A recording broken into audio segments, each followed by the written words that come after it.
today. Today I think it's supposed to be the hottest day so far, maybe, or second hottest day. Yeah. I'm ready for it.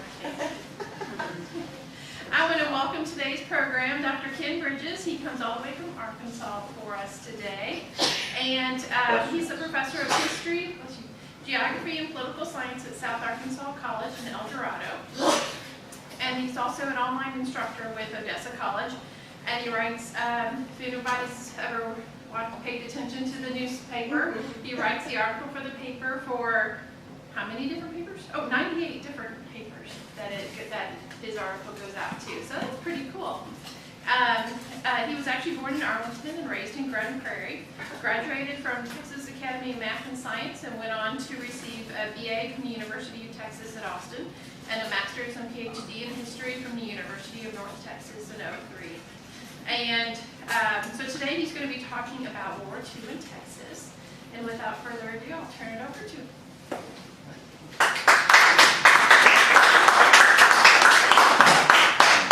Thank you. It's really nice to be here.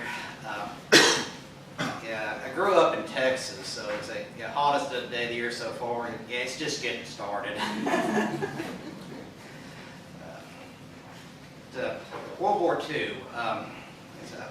My grandfather was in World War II, so grew up hearing a lot about it. He didn't tell a lot of stories himself. A lot of men of that generation really did. But he was wounded in action in France in 1944. Learned later on in life that my grandmother had a brother who died at the Battle of the Bulge. So, and I teach a lot on World War II also. It's just a really interesting time period. In fact, at our college, there's a man named William Howard. He's been a real philanthropist in the community. He's 102 years old, and he served with George Patton in Europe. He just loves telling this Patton story. He said, yes, Patton didn't cuss like a sailor. But they loved it because they knew he was cussing for them. But World War II, it was the bloodiest war in human history. More than 70 million people dead worldwide. Historians by our nature try to look at these events from multiple points of view. But World War II is one of the clearest fights of good against evil in modern history. Because a failed painter in Austria decided to turn the world into a graveyard. Dwight D. Eisenhower, a fellow Texan, said in 1945 that, quote, war is a grim, cruel business. Business justified as a means of sustaining the force of good against those of evil. But during the war, Texas, as always, stood up and did its part. But the story of World War II in Texas, well, probably best told in terms of the people. As war approached the late 1930s, most Texans were simply interested in the business of getting by as the Great Depression was fading away. Newspapers and radio, they kept people informed about the situation unfolding in Europe as Hitler screamed war threats against his neighbors.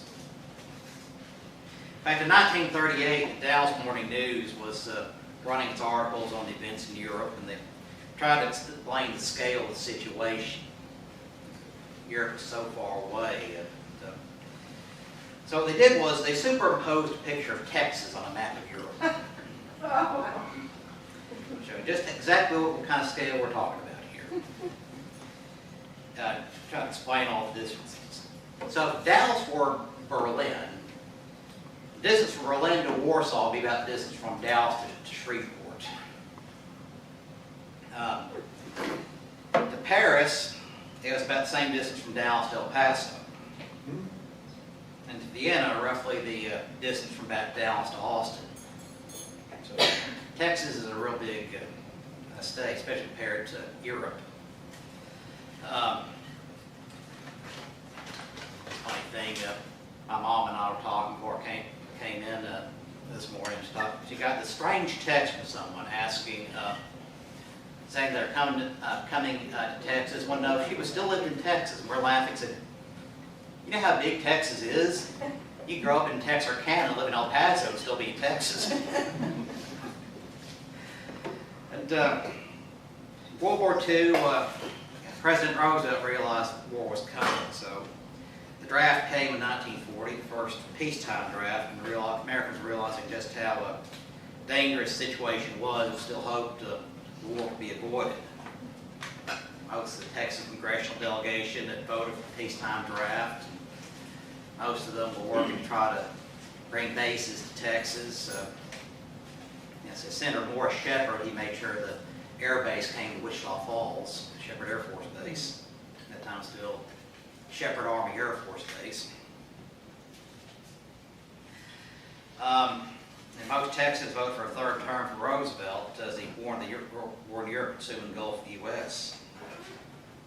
By September of 1941, German U-boats were already opening fire on American ships in the Atlantic. So the shooting war was already going away in the Atlantic as President Roosevelt declared that America had been attacked, and this is still months before Pearl Harbor. When the Japanese attacked Pearl Harbor on December 7, 1941, the day that lived in infamy, thrust America into the war. Hundreds of Texans were already on the front lines. They were assigned to ships in the harbor or the Army base near Pearl Harbor. 78 Texans died at Pearl Harbor that day. 76 just on the Arizona. One Texan was Dory Miller of Waco, who later moved to Houston. A black man assigned to the mess hall on the battleship West Virginia when the Japanese struck. When the ship was hit, sprang into action, he pulled as many crew members to safety as he could, and quickly manned a 50mm anti-aircraft gun, firing as many Japanese planes as he could. Became one of the first American heroes of the war. Earned the Distinguished Service Cross for his action that day. So the nation quickly mobilized, ready to fight back. Like I said, most communities around the country have stories about how the day they learned, as soon as they learned that Pearl Harbor had been attacked, there already were lines up outside of recruiting stations all over the country. Americans ready to fight back and defend the country. More than 750,000 Texans fought in the war, serving all branches of the service. 750,000, including 12,000 Texas women. There's 16 million total Americans served throughout the war. Of course, it's more than just the men in uniform. Like I said, all parts of America were mobilized. Newspapers, all about the war, have people to do their part. Even movies, cartoons they show before the movies, those are all about the war effort. Even as a kid growing up in the early 1980s, you'd still sometimes see some of these World War II cartoons, Bugs Bunny, Tom and Jerry, being shown on TV, making jokes about aircraft and rationing and so forth. Something meant for an audience of a different time, but still relatable to kids growing up in the 1980s. But 1942 was another popular movie out called Mrs. Minifer. It's about an English family during the Blitz. At the end of the movie, there's a scene taking place in a bombed-out village church. The preacher told the parishioners, "This is the people's war." It's a short little line just reminding everyone in England and the United States, everywhere else, that wasn't a war just being fought on the front lines, it's being fought in the homes, factories, cities. Everyone needed to do their part for the country.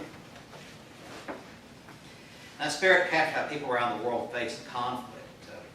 My grandmother, she grew up in Wichita Falls, was just a teenager during the war. After her birthday was June 6th, about her 17th birthday was D-Day. She talked about how proud everyone was to be an American, how proud they were of the men going off to fight, and how they all do their part for the effort. So immediately, rationing went into effect to try to maximize production for the war effort. Texans are given ration books to keep track of what they could purchase for the week, maybe flour, sugar, meat, gasoline, just a couple gallons a week. Because all that was needed for the guys at the front. Speed limits reduced to 35 miles an hour. You know how proud Texans are for driving on our country highways. Having to go 35, that was a real sacrifice. But most Texans wanted to make it. Texans were asked to, these posters all over the country say, is this trip really necessary? For people to limit travel. But not everyone was in favor of this. There was some kind of grumbling along the way. Texas governor at the time was a man named Coke Stevenson. He was opposed to gas rationing. He spoke out very loudly against it. But most Americans and most Texans, this is what we got to do for the war. We all got to do our part. You know, even just some small sacrifice, just not having to buy as much gas, not buying as much gasoline, or donating scrap metal. That was a big part of helping the guys up front. Many Texans and cities started walking or took the bus. So in 1941, Texas bus systems reported 17 million passengers. But by 1943, they reported 88 million. So people want to take the bus, especially in larger cities. So my grandmother always tells a story about had to make sure everything was in a walking distance. The store, the post office, so where you went to church wasn't matter whether you were Baptist or whatever, it's whether what church is close, what church is in walking distance. Now, she's still 80 years old, she still walked to church. And the war gave many opportunities for ordinary Texans. Actually, it was so much of the fighting just done by ordinary people, just going up and just doing a job. It meant like Audie Murphy, just an ordinary guy. This country needed him, so he's willing to step up and do his part. And it's like most of them, like Audie Murphy, just wasn't a man looking for fanfare. Just this is what we've got to do. Our country's dependent on us. Our families are dependent on us because they'd seen what's happening in Europe already. Free countries, allies, are just being swallowed up and turned into police states by the Nazis, and what's happening in China and elsewhere is just unspeakable mixed company. They didn't want that happening here. It's a principle they needed to stand up for. So scrap metals and tires are donated for the war effort. Scrap metal drives. Grease also. I remember my grandparents, they'd always have that little Folgers can full of grease they keep. Young men left farms and ranches were sent around the world. Going from pitchforks and windmills to battleships and B-25 bombers. So my grandmother's third husband, that's my mom's side, he was a rancher in Archer City his whole life. Also, all they wanted to do is just live in Archer County. Grandmother once suggested going down to San Antonio to visit the Alamo. Said, I haven't seen much of Archer County I want to see yet. But during the war, he was shipped off to England as a mechanic in an air base.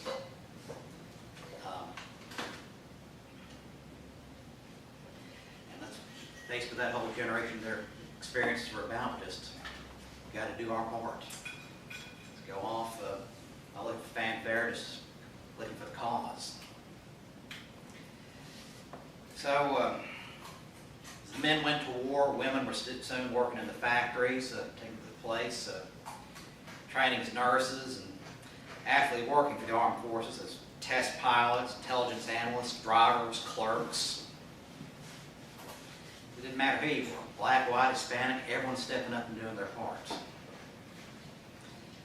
Like I say, this chance to learn to be a nurse or a mechanic, so many more opportunities they had than they had at home.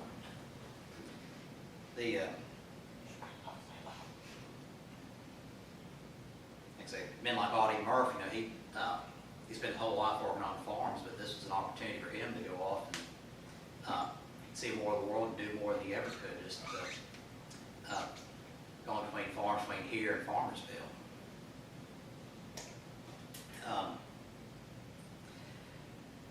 But you have these colorful figures involved here. Now, H.L. Hunt, the big oil man, is kind of synonymous with Texas oil at that time period. The leading oil man in the state and the entire country by 1940 quickly stepped up. During World War II, he supplied the government the oil needed for victory. In fact, as the largest oil producer in the country by the 1940s, his company sold most of the oil used by the Allies during the war. Coming from oil wells right here in East Texas. In fact, it was estimated he personally sold more oil to the U.S. and the Allies than all of Germany produced in their entire war. The fully mechanized, modern Army and Air Force, every drop of that was needed. By the end of the war, H.L. Hunt is supplying about 85% of the natural gas used in the eastern United States. Like I said, by the end of the war, of course, by 1940, he's named the richest man in the world by the media. Fortune estimated at that point at $263 million, about $4 billion of today's money. Yeah, a lot of money to be made in oil and gas those days. After Pearl Harbor, of course, America wanted to strike back hard to tell Japan that America wasn't going to be defeated. So in spring 1942, America got that chance to do a little raid. See, it's named for Lieutenant Colonel Jimmy Doolittle, who had become a general. His plan was to strike back at the Japanese. Take an aircraft carrier, the Hornet, loaded with bombers, as close to Japan as they could get, and launch all those bombers on a raid on Japan, particularly on Tokyo, so the big industrial cities. Just to let them know, we're not going down without a fight. So, 80 men on 16 bombers for this mission. 13 were from Texas. One of them was a pilot named Robert L. Hite. You have other Texas involved. Thad Blanton of Archer City, a co-pilot. Kenneth Reddy of Bowie, who's also a co-pilot. John Hilbert from Sherman, he was a pilot. That Hite told a lot of the stories years later. Doolittle's going to command a squadron of 16 B-25 bombers in a surprise raid on Tokyo and other Japanese cities. Everything was supposed to be top secret, but everybody knew about it. One of those kind of things. Everybody knew we were going to strike back at it. So word of the impending raid quietly spread among pilots who jumped at the chance to strike back at Japan. And so Robert Hite repeated a story for years that men were offering him up to $500 to have a seat on that plane. Wow. He said, no, he wasn't going to give that up his chance for anything. So he turned them all down. So Patriot determined to do his duty. So on April 18, 1942, they lifted off from the crowded deck of the Hornet, aiming for targets 800 miles away. Except here, there's a popular wartime movie about this, 30 Seconds Over Tokyo, with Spencer Tracy. It's based on Doolittle's raid. While the bombing did little long-term damage to the Japanese war machine, the attack humiliated them. Prime Minister Tojo and the Emperor promised that Japan will never be attacked, or America proved them wrong. They ended up in the process of then pulling several fighter squadrons from forward positions in the Pacific to protect Tokyo from further attacks, which made our attacks across the Pacific a little less difficult. As for Hite, he was the son of cotton farmers outside of Odell, Texas, just 21 years old when the attack started. Attended West Texas State Teachers College for enlisting the Army in 1940. Wanted to serve as a pilot, but he actually flunked his first physical. A lot of those men did. In spite of the setback, he gained a certification as Army Air Force pilot the next year.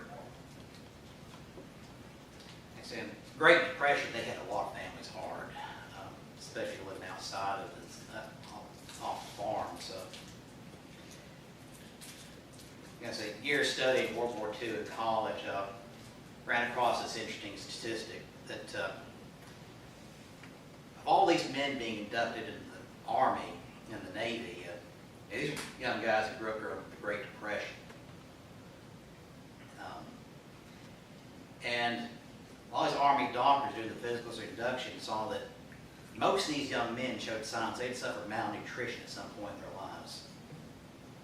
So the Depression was that hard on them. But here they are, giving their all to fight for the country, even trying to take the physical several times so they could sign up for the fight. The Robert Heinz crew hit a fuel depot in a factory in Nagoya, but the crew crash landed in occupied China. The captured spent a number of remainder of the war in a POW camp, tortured for the next 3 years. He came home. 1955, he moved his family to Arkansas, where he took a job as a manager of a hotel. Actually, the hotel actually sponsored several reunions of several of the Doolittle Raiders. Back home, the federal government quickly built bases. Bases from Corpus Christi to San Antonio and across the state were bursting with activity. Defense plants quickly came to Texas thanks to cheap land in the relatively central location of the state. In my hometown of Grand Prairie, just a little nothing spot in the middle of the road between Dallas and Fort Worth, they planted all those big defense plants there. That's still a big part of their economy today.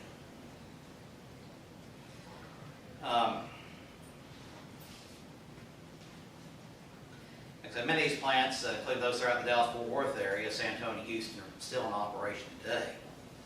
And of course, a number of air bases opened. See, Texas, for World War I, World War II especially, became an ideal training spot for young pilots.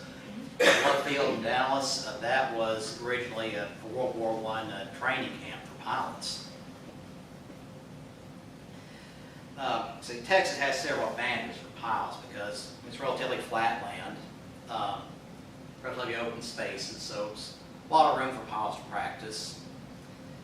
And plus, the weather is fairly mild here. It's hot and dry here in the summer, but also it's fairly calm during the winter. So you have a lot of good days of weather for learning how to fly a plane. So that's exactly what the Army is looking for.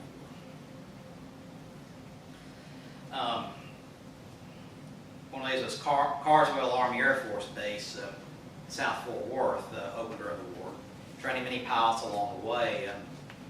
But the scale of the training for pilots, how many came through, just how often they had to practice, was kind of forgotten the years after the war. Some of you may remember the story of the early 1990s. People at Metroplex reminded us how much was going on in the area. See, Arlington was growing so rapidly at that time period. Everything's growing south of I-20 in these open fields that were just farms for decades and decades. Well, they're about to build this, early 1990s, about to build this brand new subdivision. But they ran into a problem. It's got all this unexploded ordnance and disposed bombs in this open field that people have forgotten about since the 1940s. They're building this subdivision on a place that was an Army test bombing range. So they had to clean it up, got all carried out, they built the houses there.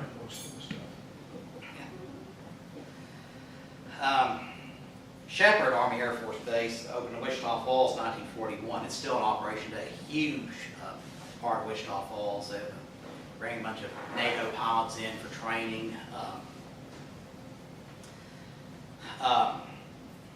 Perrin Air Force Base was opened in Sherman in 1941. Stayed in service for 30 years. Based in the Municipal Airport for Grayson County. Even right here in Greenville. Greenville did its part too. Majors Field. Opened in 1941, named for a man named Truett Majors. He is the first Hunt County native to die in the war, having died in the Philippines. Base opens up in 1942, was used as a P-47 training facility until it closed down in July 1945. 70 POW camps operated in Texas during the war, including one in Lamar County, another just north of Princeton. In fact, you go down 380 to Princeton today and see a little sign saying, turn off on the main road north of town, you can still see the remains of the POW camp. The United States honored its commitment to the Geneva Convention, which mandated fair treatment of prisoners for food, housing, medical care, no torture or interrogation. Germany offered some limited compliance with the Geneva Convention, at least towards the British and the Americans.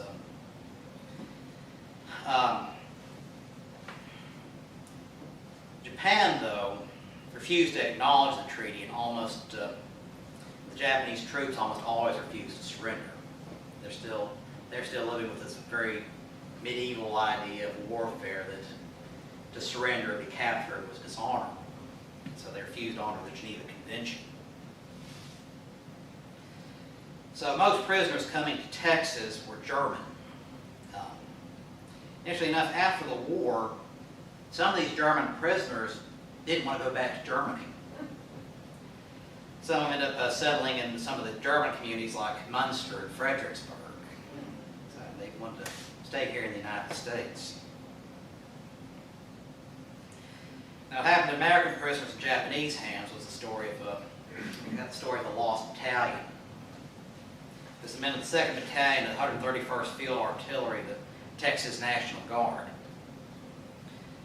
Well, these men come together from the north central Texas area to serve their country and hail from places like Abilene, Decatur, Lubbock, Wichita Falls, all around there.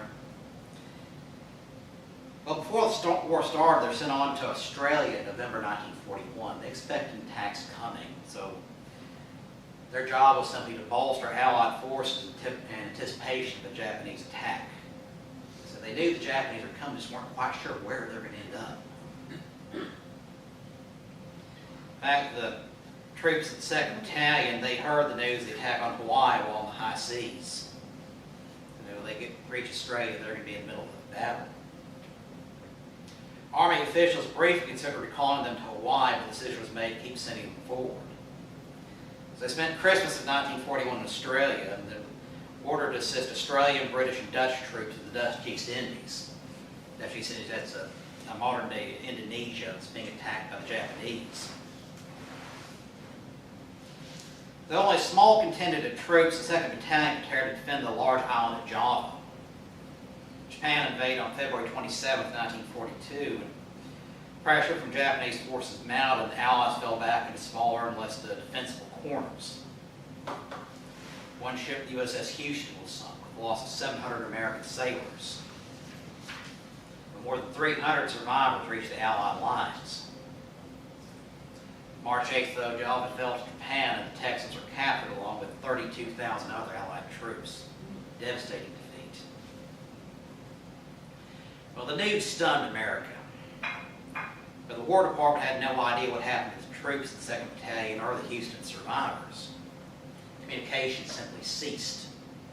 The Japanese weren't saying anything what happened to them. Families, neighbors grieved, worried, prayed. Church services held for the men of the 2nd Battalion. Had no idea what the fates were of their loved ones that were whirled away. So these men became known as the Lost Battalion. They suffered in Japanese prison camps throughout the war. Routinely beaten and tortured and starved. Sometimes outright murdered. Well, one group was separated of the battle for Java, was Battery E, eventually sent to Japan to work as slave labor in the shipyards and coal mines until they're freed in 1945. 8 of these men died in captivity. And most of the remainder were held for 7 months in Java for being put to work in slave labor camps building the Burma Railway for Japan. This is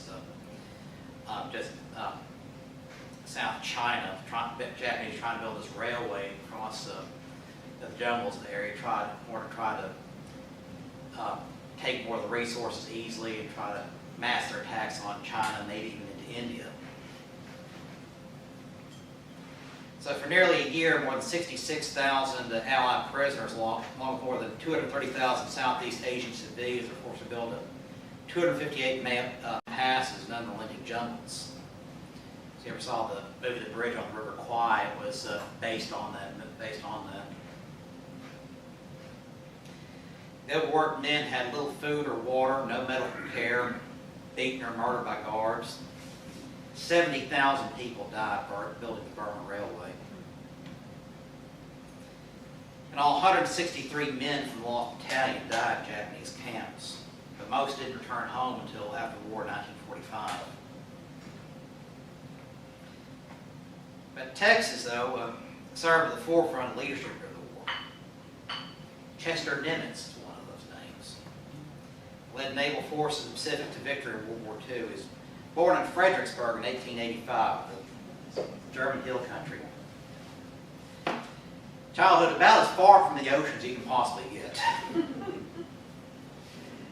Interesting enough, his grandfather was a immigrant from Prussia. He'd served in the Prussian Navy before he arrived in Texas. So a lot of his grandfather's stories kind of fire his imagination about it.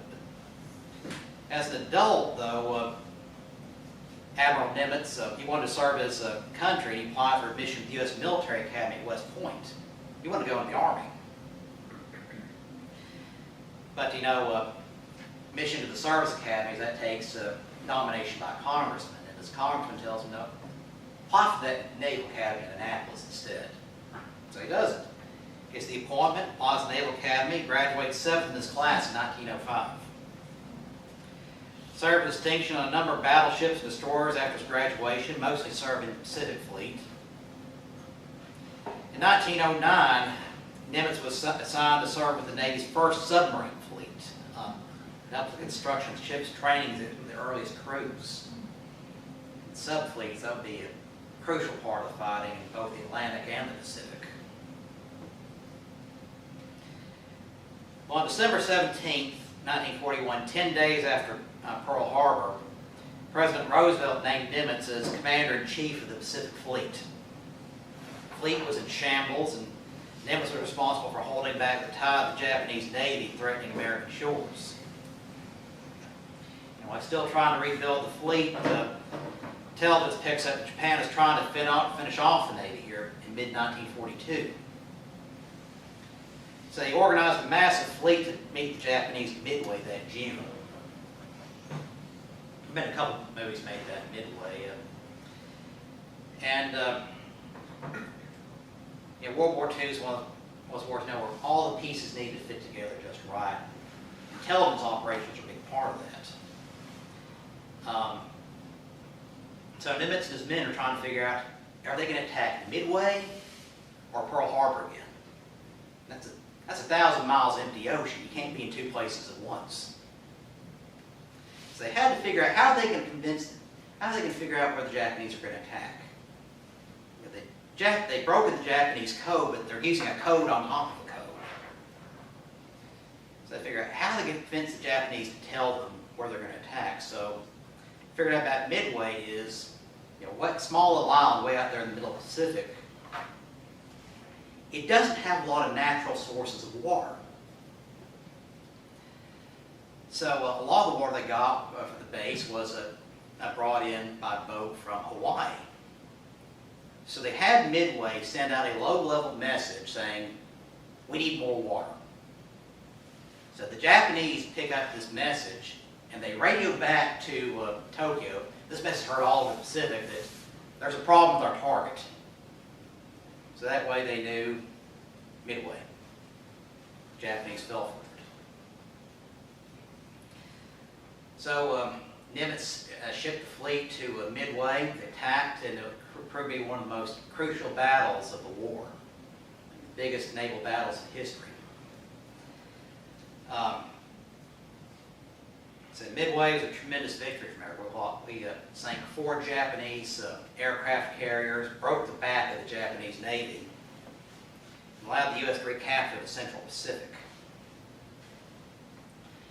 In fact, Japanese officials knew this at the time. They didn't tell us until after the war that they realized they lost the war midway. But they kept fighting for 3 more years. All those men dying for a war they knew they'd already lost. By the meantime, they have to keep pushing the Japanese back. So Nimitz organized what they came to call the island hopping campaign.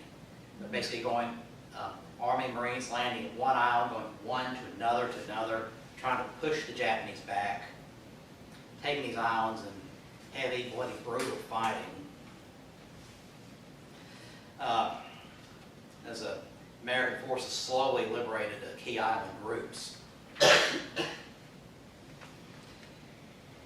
Say, 1944, the U.S. was preparing to retake the Philippines, which proved to need an amphibious invasion, another huge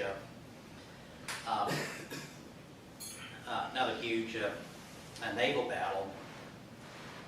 And the Japanese were preparing to defend the Philippines with the last of their navy. And it was Nimitz that organized the attack on the Japanese fleet in 1944 at the Battle of Leyte Gulf. Sank the last of their aircraft carriers and led to the recapture of the Philippines. When Japan finally surrendered in 1945, Nimitz was on board the USS Missouri to accept their surrender. And of course, you can't tell the story of World War II without talking about Dwight D. Eisenhower. When I was a kid growing up in Grand Prairie, I went to Dwight D. Eisenhower Elementary School. Had no idea who he was. All we knew was he's that bald guy on the wall. Picture on the wall. We learned just how important the man was. Man who rose to great heights. But always a man of modesty. He was born on October 14th, 1890 up in Denison. His given name was David Dwight Eisenhower after his father, but they switched it around later. His father worked on the railroad in Denison, but made very little money. The family was kind of struggling to get by, like so many families that time period. After the hard years in Denison, the Eisenhowers moved to Abilene, Kansas in 1892, where he grew up. Eisenhower's father picked up work as a mechanic at a creamery, and the fortune steadily improved. As a child, Eisenhower, or Ike as he was called, of course, Ike was nicknamed a lot of his relatives. He's very adventurous and athletic, exploring the outdoors and playing sports. He was very competitive with his older brothers, and his mother once called him her most troublesome boy. In 1911, he won an appointment to the U.S. Military Academy at West Point, considered a practical way to get a free education. His mother, however, was disappointed, of course, for military life. Her religious upbringing, she was a pacifist, felt that war was immoral, but Eisenhower decided that he needed to go and serve his country. So Eisenhower does very well, graduates in the class of 1915 at West Point. 59 of the graduates in the West Point class of 1915 became generals, many of them World War II generals. Well, Ike was appointed Allied Supreme Commander and also oversaw operations in Europe. And here he has to coordinate with all these different armies, the British, the Free French, Free Polish forces, Free Dutch forces, and the American forces, Canadian forces. Basically, he's having to be a diplomat and keep everybody happy, keep everybody focused on the mission, defeat Germany. Like I say, oversaw every detail of the D-Day landing in 1944. That's where thousands of Texans joined other Americans while British and Canadian troops opened up the Second Front. And they planned this for years, down to the last detail. In fact, this is another part where intelligence operations come important. They had to convince the Germans they were attacking. The attack was actually happening somewhere else, even after once the attack actually started. So they're trying to convince the Germans were landing in the Netherlands or Calais or Denmark or even Norway. In fact, the U.S. had developed, created an entirely fake army, trying to convince the Germans were going somewhere else, the 15th Army. They sent out all the regular reports and everything with an active army, personnel rosters and everything. And the British also helped with this. They actually had fake army and air bases. They'd have these little wooden frames covered with these tarps to make it look like tanks. You know, the German high altitude reconnaissance, it looked like a tank from 30,000 feet in the air. Same thing, these fake airplanes, just wooden frames with the cloth covering, just didn't do anything, but just made you think, oh, the 15th Army's real, they're planning to go over here. Like I said, the attack was initially planned for June 5th. This day, 1944, all these men are getting ready to go over. Battleships preparing to open fire on these positions across northern France, and the Allied bombings everywhere. Everyone knew it was coming.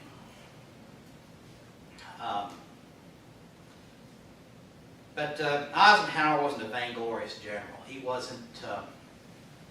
He knew all these lies, all these men were on the line. They're depending on him to get it right. So Eisenhower was pretty nervous. So the June 5th landing they planned for, they realized they couldn't do it. The weather was too bad. And even though it's June in northern France, it's still pretty chilly up there, especially with all that bad weather and all that heavy rain. So they delayed it until June 6th. It is because he put the men first. Not willing to throw away lives. He wanted to make sure that nothing was left to chance. In fact, they didn't realize until after he died that he actually had a letter prepared that if the invasion failed, he's ready to resign. He was going to take personal responsibility for this. And that, my friends, is character. Well, the June 6th invasion goes off. Heavy casualties. We get our toehold on the beaches. Landing was a success. And this is the beginning of the end for Hitler. 10 months later, the Nazi right lay in ruins. The second front would be the pressure needed to finally crush the German effort and liberate Europe. And so because of that, Eisenhower was a hero around the world, especially in the United States. It sent him all the way up to the White House. First Texan actually to become president. We also got Ovida Culp Hawley, the wife of former Governor Bill Hobby, a publisher of the Houston Post. She played an important role as well. In 1943, she was asked by General George Marshall to organize and lead the Women's Army Corps, the WACS. This is the first American military organization designed specifically for women. Now, of course, women couldn't serve in combat. There are a lot of other non-combat roles that needed to be filled.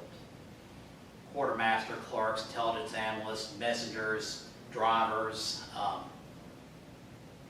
test pilots. Someone needs to deliver these planes from the factories to the front lines, and a lot of times there's women doing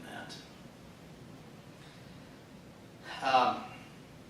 The WAC trained women to fill vital service roles, from drivers to telephone operators to clerks. In fact, there's this one unit, the 8888, that was just simply the mail service, all women. Well, Hobby led tens of thousands of women volunteers, eventually earning the rank of colonel, and becoming the first woman to earn the Distinguished Service Cross for her service. After he stepped down from service in the Women's Army Corps Director in 1945, she resumed her work with Houston civic organizations and the newspaper.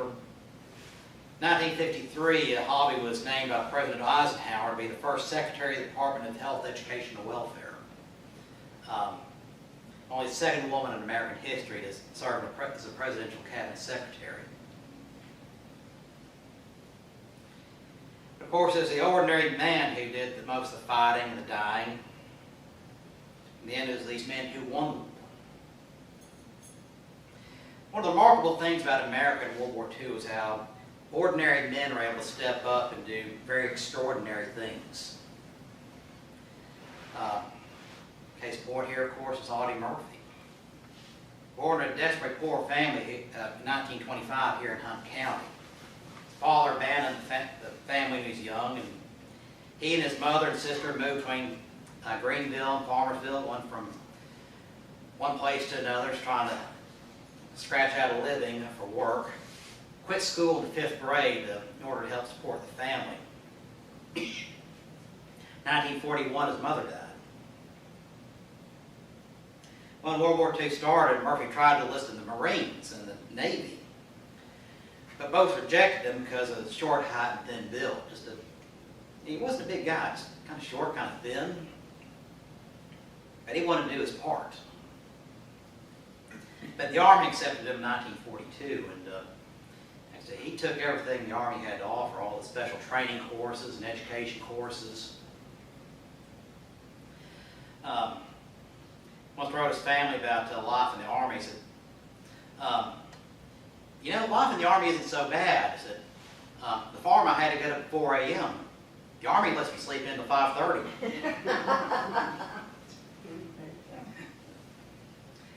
In 1943, he fought in Italy before being transferred to France in 1944. High casualties in his platoon and his own gallantry resulted in a series of promotions from private all the way up to lieutenant. Of course, he's always, like all those men, he wasn't there for the medals or anything. He's just there about defending his friends in the trenches. That's surviving. He wasn't there for the Lord, just do the job and come home. Well, on January 24th, 1945, Murphy was wounded in both legs as a division held off an attack by Nazi forces near the German border. High casualties eventually led him to take command of his entire company. January 26th, his company came under attack by advancing Nazi troops accompanied by 6 German tanks. Not willing to see any more of his men injured, he ordered them to fall back to defensive positions in nearby woods while he directed artillery against the Germans. In fact, he was positioned so forward that they have these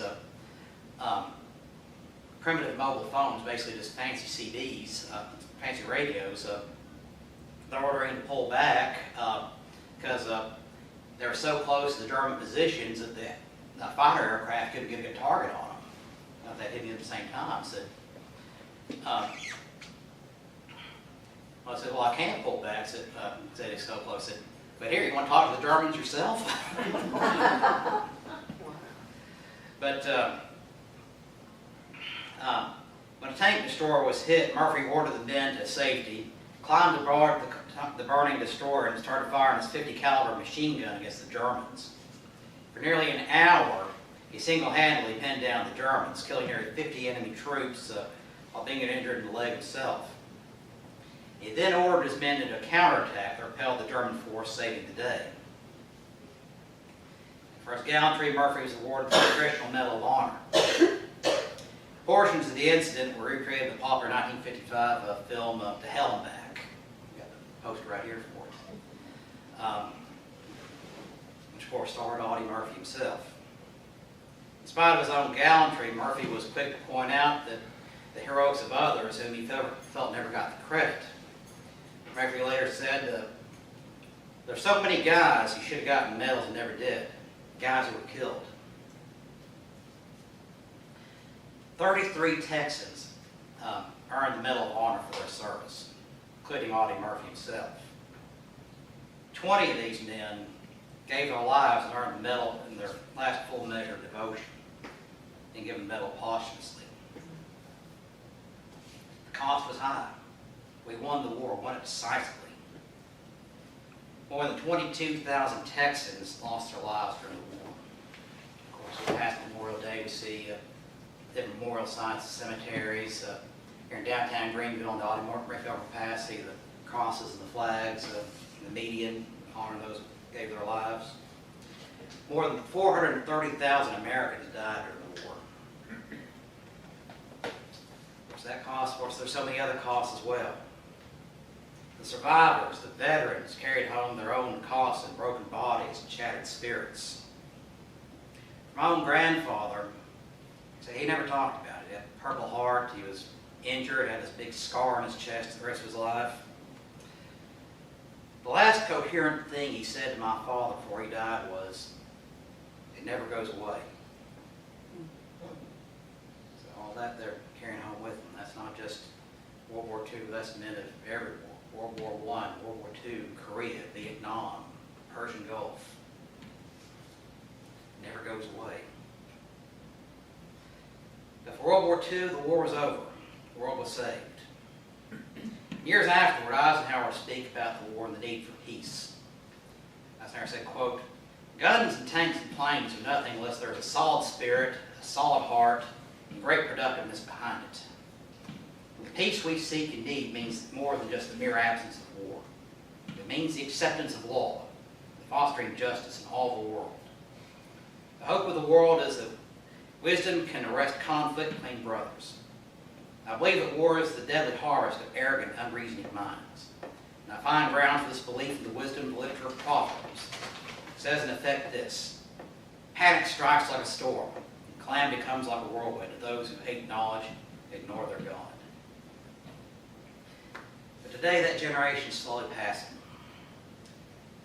And as the chapter in history prepares to close, the lessons they have to offer, bravery, courage, and patriotism, are as important as ever. Thank you for your time.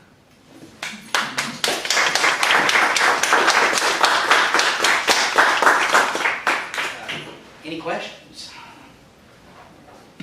Well, thanks for coming out to see me. It's nice meeting y'all. It's a pleasure to be welcome here at this fine meeting. When you were talking about your grandfather never said anything about the war, both my parents were in the Navy, but one Thanksgiving we all got together, but Mother and her two brother-in-laws were all in World War II, different areas, and actually were talking, and one of my aunts said, "I've never heard any of those stories before," but it was the fact that there were three veterans from the same era talking about how it affected them, and they never talked. I don't remember any of my parents talking, except for, a few things. But, they just didn't, that generation did not talk about it. Oh, yeah.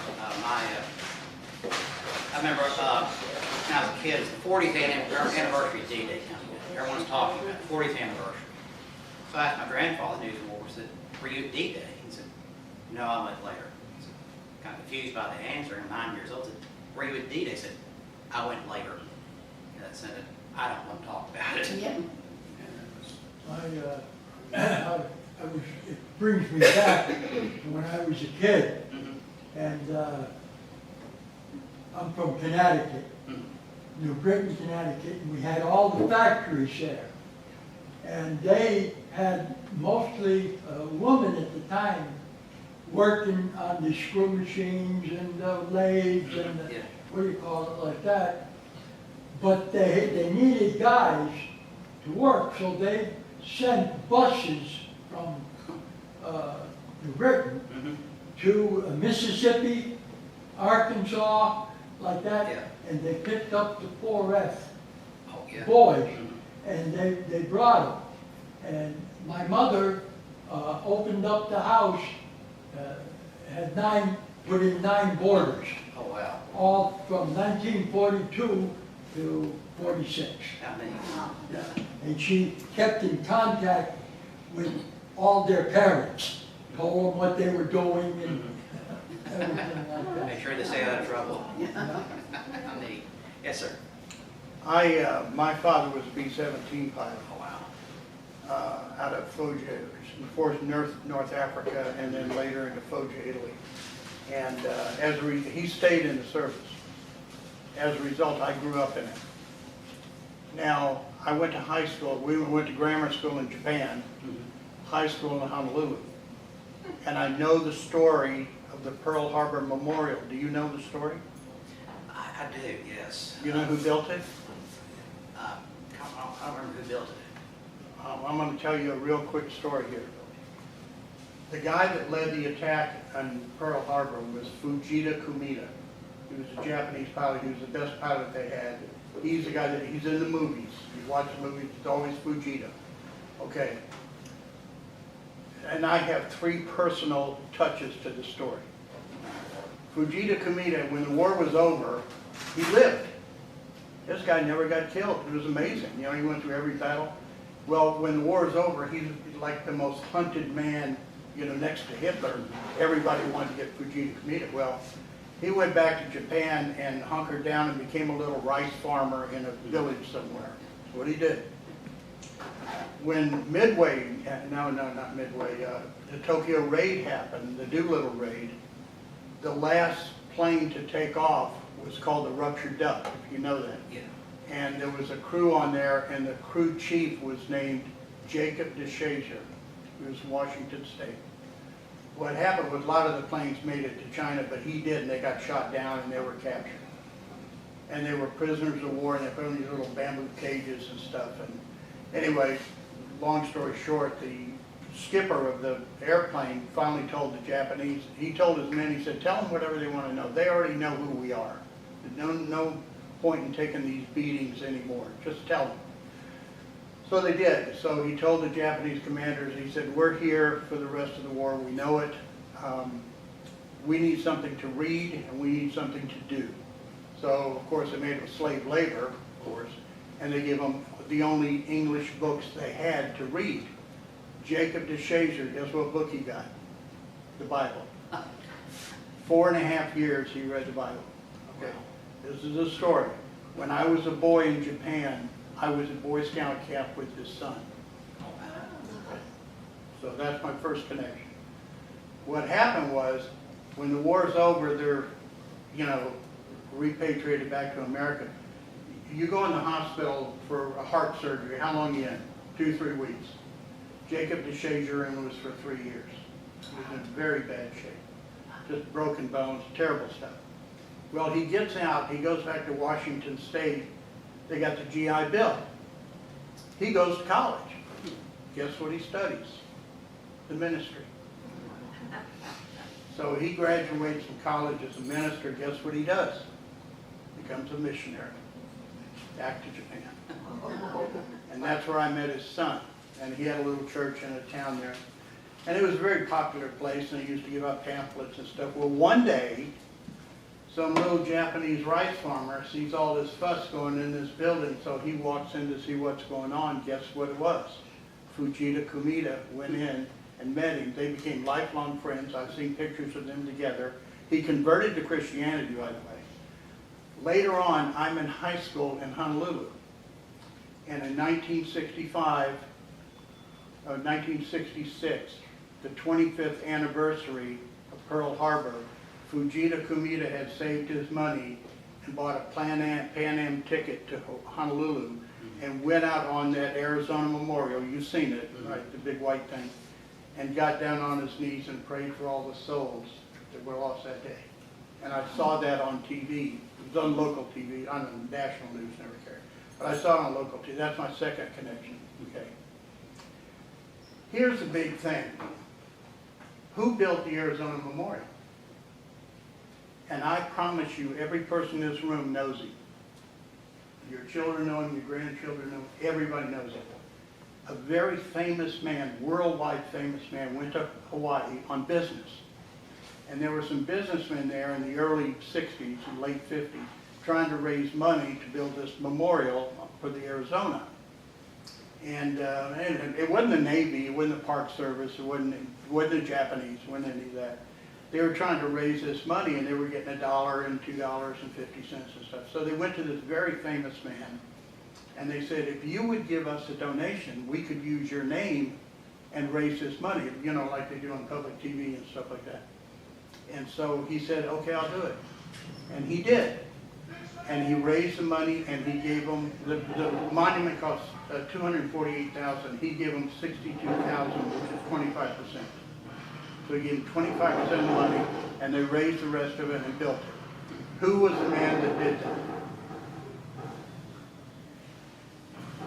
It was Elvis Presley when he made the movie Blue Hawaii. So the three lives, Fujita Kamita, Jacob DeShazier, and Elvis Presley, didn't know each other, had no, Elvis Presley was 5 years old. All these lives crossed over the hull of the Arizona, changed the course of history. Anyway, research that if you want, just a true story. The people in Hawaii know the story, but